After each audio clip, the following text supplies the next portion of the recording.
நாங்கள் கோவை தெற்கு தொகுதி கோட்டைமேடு பகுதி 82வது வட்ட கழகம். இங்கே கோவையை பொறுத்த வரைக்கும் இங்கே செந்தில் பாலாஜி, நம்ம அமைச்சர் செந்தில் பாலாஜி தான் இங்கே வெற்றி வேட்பாளர். வெற்றி பெறப்போவது அவர் தான். இதுக்கு முன்னாடி இருந்த அம்மையார் நம்ம வானதி சீனிவாசன் அவர்கள் இந்த அமைச்சர் போட்டிடுறாங்கன்னு தெரிஞ்சவனையே அப்படியே பேக் வாங்கிட்டாங்க. அவங்க இந்த தெருவுக்கோ இந்த தெற்கு தொகுதிக்கோ எந்த ஒரு இதுவும் செய்யலை. இந்த 10 கோவை தெற்கு தொகுதி மட்டுமல்ல, கோவை மாவட்டம் 10 கொங்கு மண்டலத்துக்கும் நம்ம கொங்கு தளபதி அவர்கள் டிஎஸ்பி செந்தில் பாலாஜி அவர்கள் எப்போவுமே அவர் தான் வெற்றி பெறுவார். இங்கே அவர் தான். இது செந்தில் அதிமுக கோட்டை இல்லை, இது எப்போவுமே திமுக கோட்டைங்கிறத நம்ம செந்தில் பாலாஜி அவர்கள் இந்த தேர்தலில் நிரூபிப்போம். நாங்கள் நிரூபித்து காட்டுவோம். இதுதான் எங்களோட இது. தெற்கு தொகுதியை பொறுத்த வரைக்கும் அமைச்சரை தவிர, இங்கே செந்தில் பாலாஜியை தவிர வேறு அதிமுகவோ பாஜகவுக்கோ இங்கே அடுத்து சட்டி தூக்கிட்டு போக வேண்டிய வேலை தான் இருக்குமே தவிர வேறு எதுவுமே இருக்காது.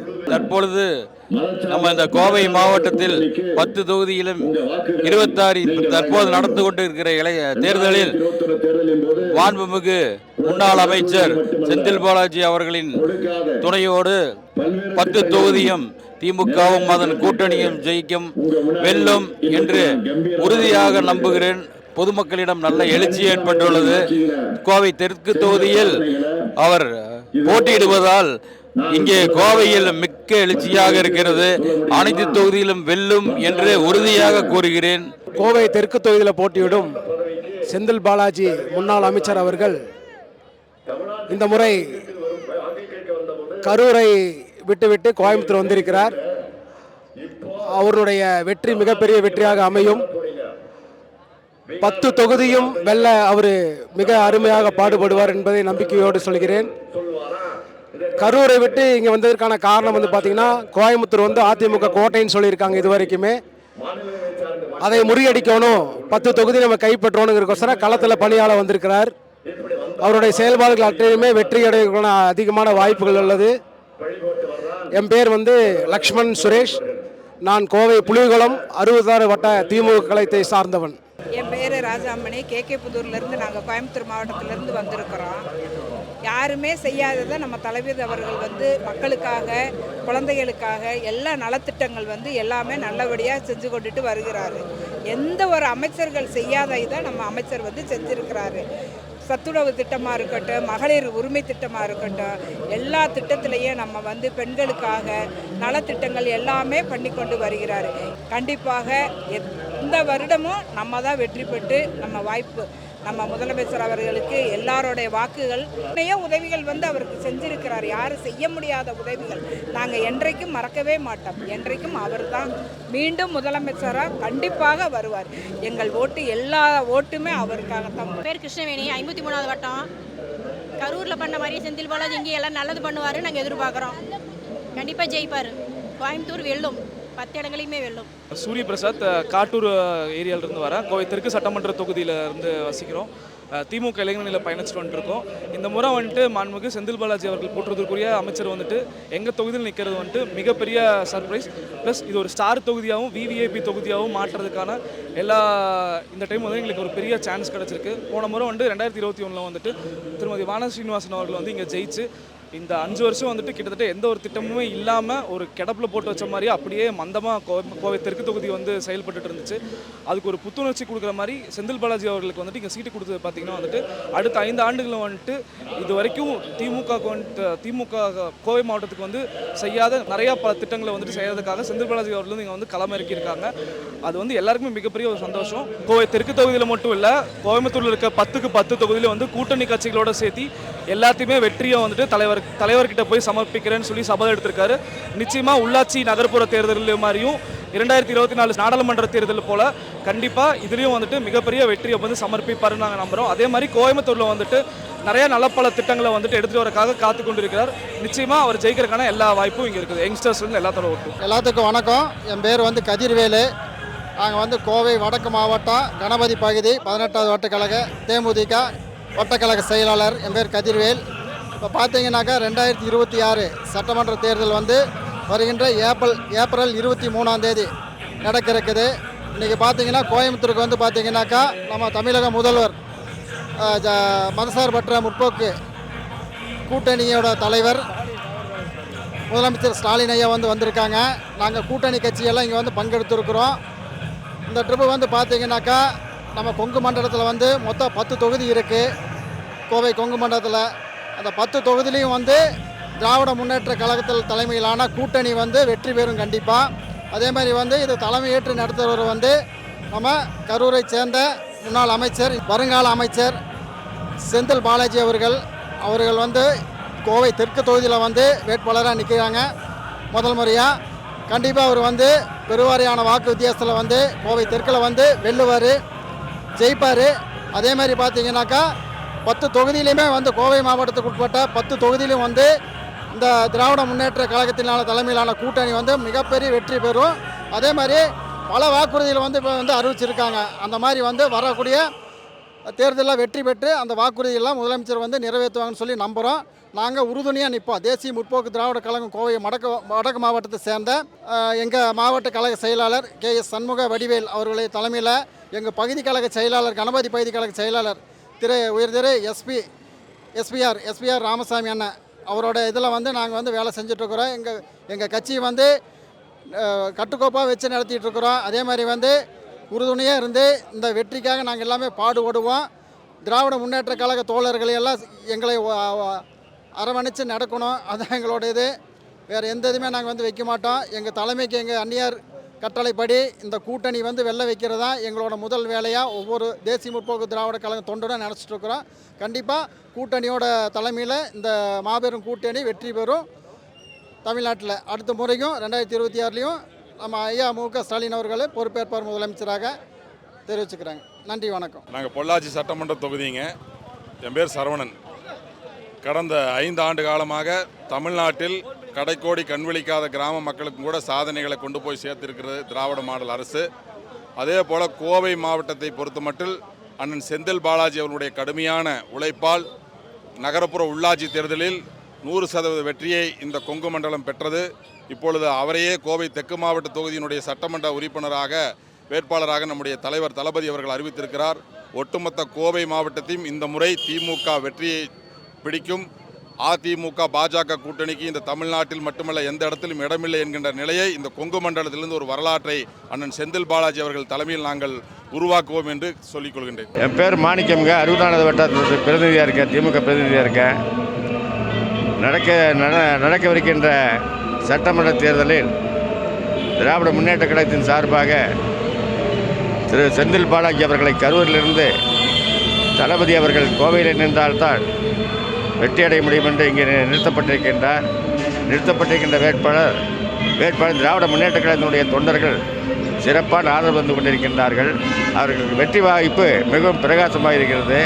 கோவையில் சிடி தண்டபாணிக்கு பிறகு நல்ல ஒரு தலைவனாக திராவிட முன்னேற்ற கழகத்தின் தொண்டர்கள் செந்தில் பாலாஜி அவர்களை எதிர்பார்க்கின்றோம். அவர் நிச்சயமாக வெற்றி பெறுவார். அவருக்கு வெற்றி பிரகாசமாக இருக்கிறது. வெற்றி வாய்ப்பு மிகவும் பிரகாசமாக இருக்கிறது.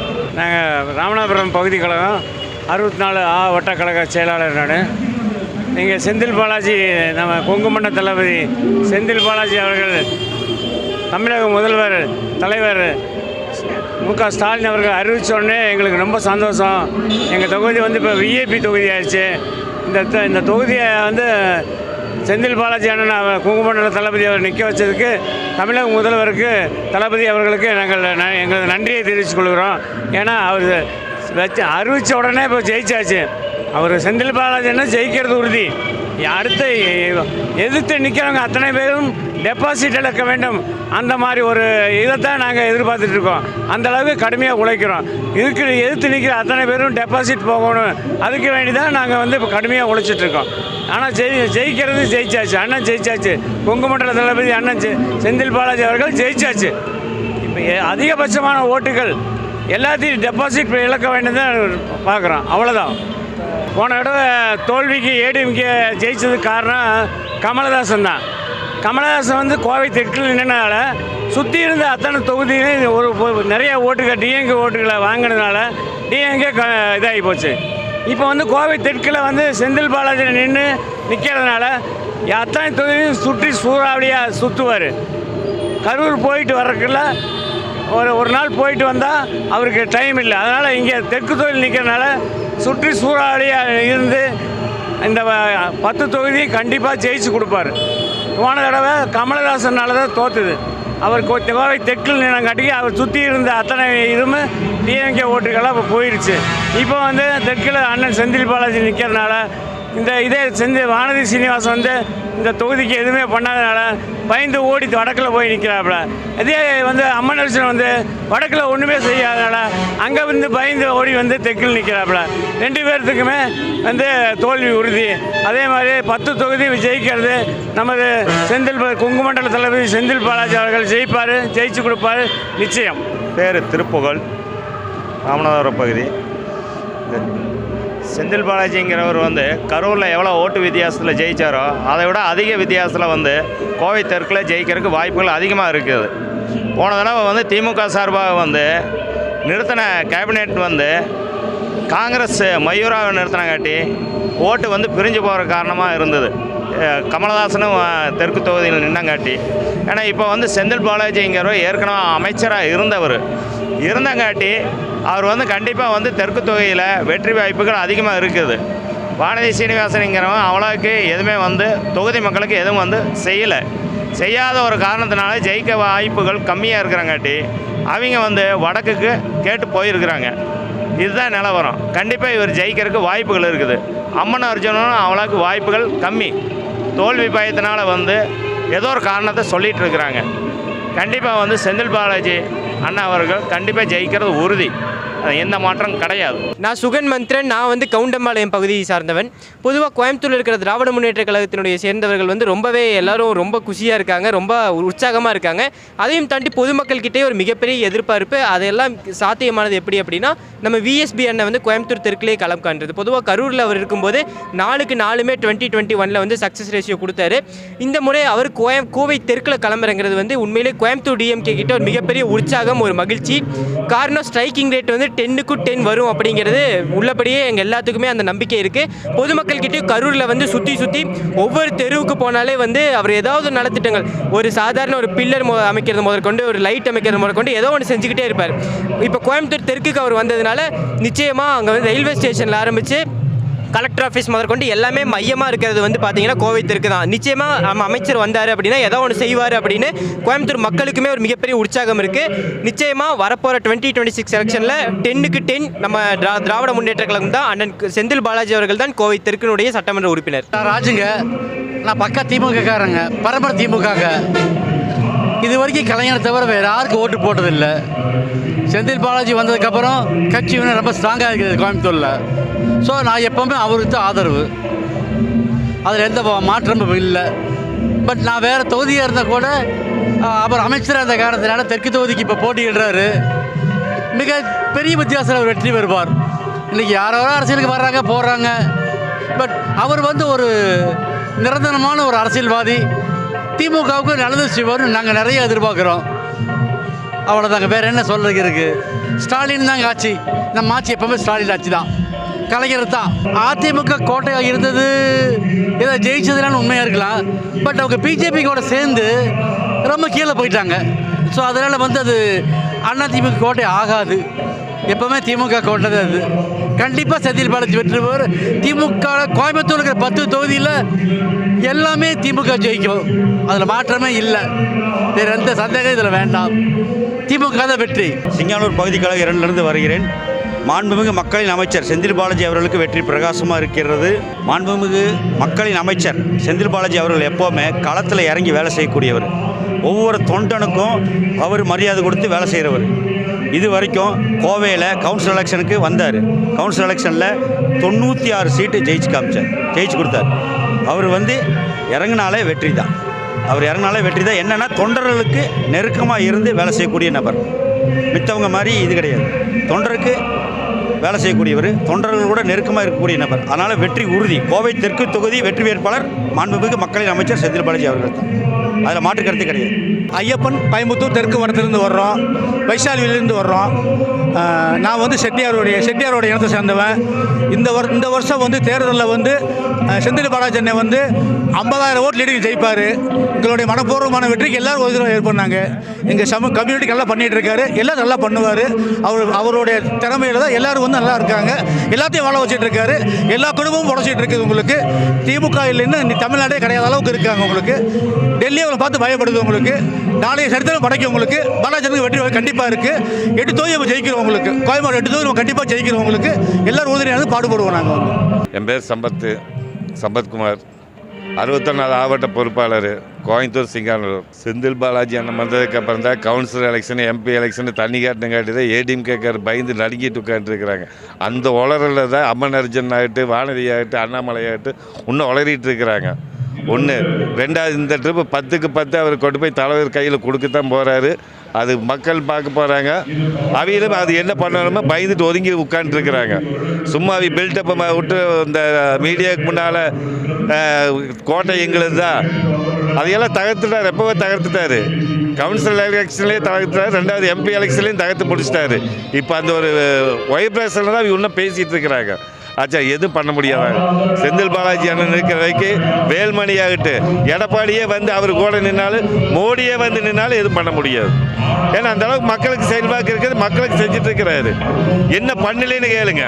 அவர் மண்டல பொறுப்பாளராக பதவி ஏற்றதுக்கப்புறம் என்ன பண்ணலை. படுத்துட்டு இருந்த கோயம்புத்தூர் அவங்க கிட்ட பிடிங்க மக்கள் கையில் கொடுத்துருக்கிறாரு. சரியா?